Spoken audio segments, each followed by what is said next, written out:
Will the Seattle Seahawks find their new offensive coordinator within their first batch of early interviews?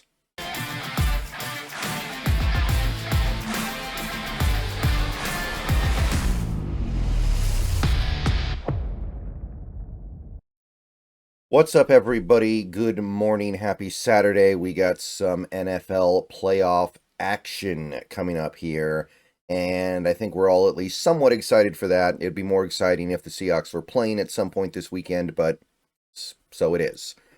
But the thing that is really intriguing Seahawks fans right now is not so much these playoff games as it is this offensive coordinator search. And as of me recording this video, there are 3 names that have been concretely associated with the position by an interview. And in this video, we're going to be talking about one of the candidates that got an early interview.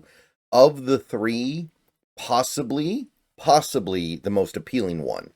To me, anyway, he's the most appealing option so far. We're talking about Klint Kubiak. And if that name sounds familiar to you, it should, because Gary Kubiak is his father. Gary Kubiak, very successful coach in this league for many, many years, retired some years ago.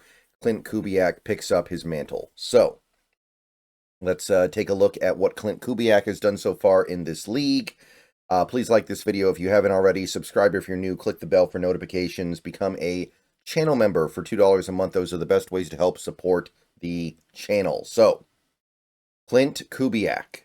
Currently 37 years old, so still one of the younger options out there.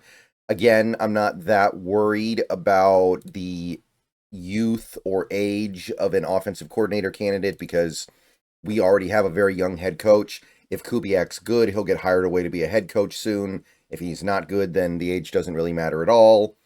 But he has a few different things on his resume. I'm just going to go ahead and say it. The resume is not necessarily thrilling on the face of it, right? This is not what you love to see on a resume. Now, I would say that if his resume were thrilling, he would be getting a head coaching job this offseason. So if he were a much better candidate, he wouldn't be a candidate because he'd be up for a head coaching gig. Most recently, he spent a year as the offensive coordinator of the New Orleans Saints. And I think we know what happened to the Saints in 2024. They started out brilliantly. They had 2 amazing games to start the season, dropping 40-plus points on 2 different teams. And then they kind of died. Everybody got hurt. The quarterback got hurt. The skill position players got hurt. Everybody just disappeared. And with that, disappeared their production as well. In 2024, if you take the entire year, 19.9 points per game, which was 24th, negative 0.057 EPA per play, which is 25th. So bad offense. But when they were healthy, they were doing some very good things. So I would not take that at face value. I would definitely look at that and go, hey, this is a guy who was onto something here with, I would say, not even a great situation. Like, even when the Saints were healthy, you're talking about Derek Carr, he's okay. Kamara's getting up there in age. You got a guy like Chris Olave, who's pretty good. You've got Rashid Shaheed, who's really, really fast, not necessarily an elite player or anything. It's not a great situation. So I don't think his 2024 with New Orleans was bad, not as bad as it looks. The year before that, he was the San Francisco 49ers passing game coordinator under Kyle Shanahan. So spent 1 year there. And this was the year where Brock Purdy clearly seized control of the quarterback position in San Fran and had what is now pretty clearly his best year, because 2024, for whatever it's worth, with Klint Kubiak out of there, the passing game was not nearly as good.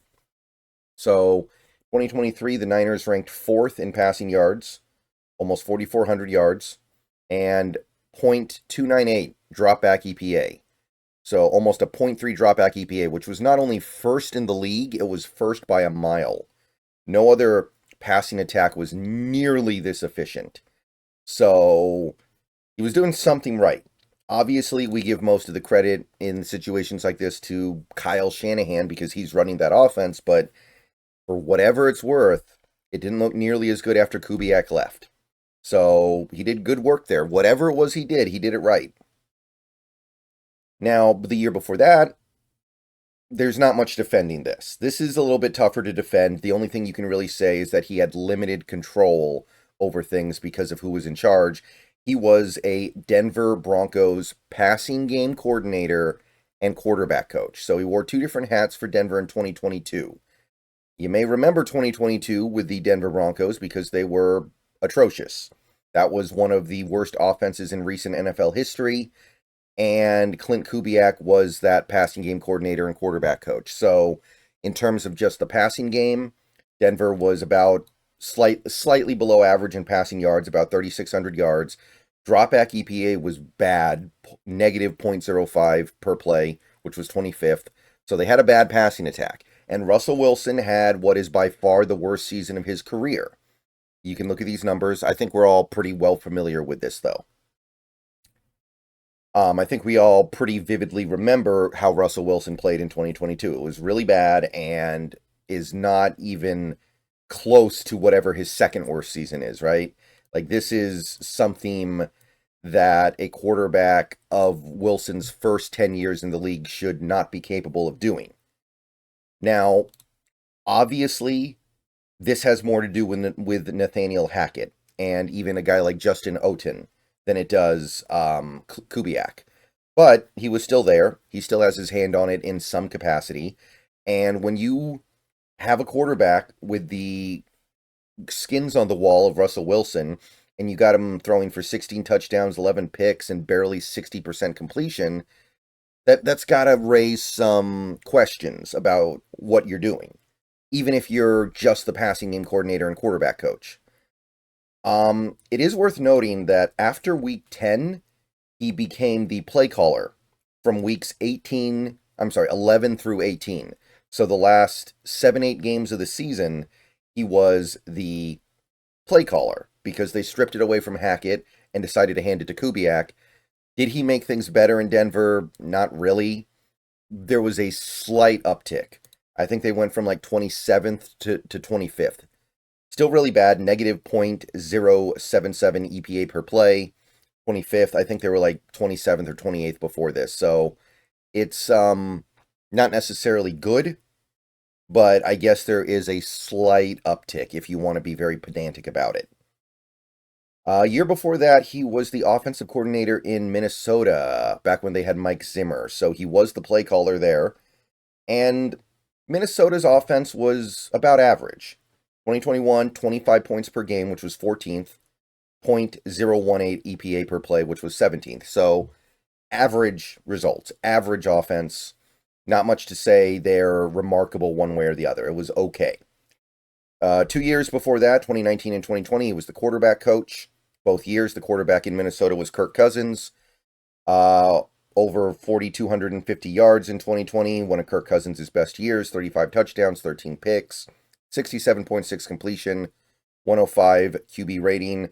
Year before that, not as much volume, 3,600 yards, 26 touchdowns, 6 picks, 69.1 completion, 107.4 QB rating, so maybe a little bit better efficiency-wise. Yeah, I mean, Cousins had good years under Kubiak, but let's face it, Kirk Cousins was a veteran by this point. He had been successful in the league for years.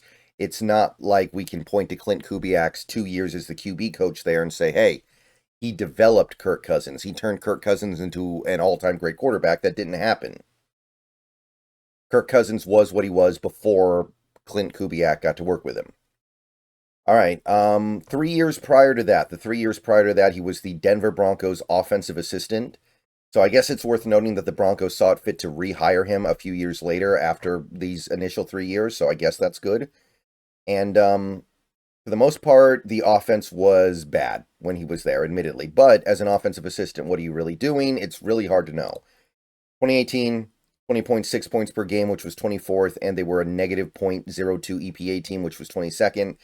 That's the oldest year where I still have EPA data, by the way, so we're not going to have anything about that before 2018.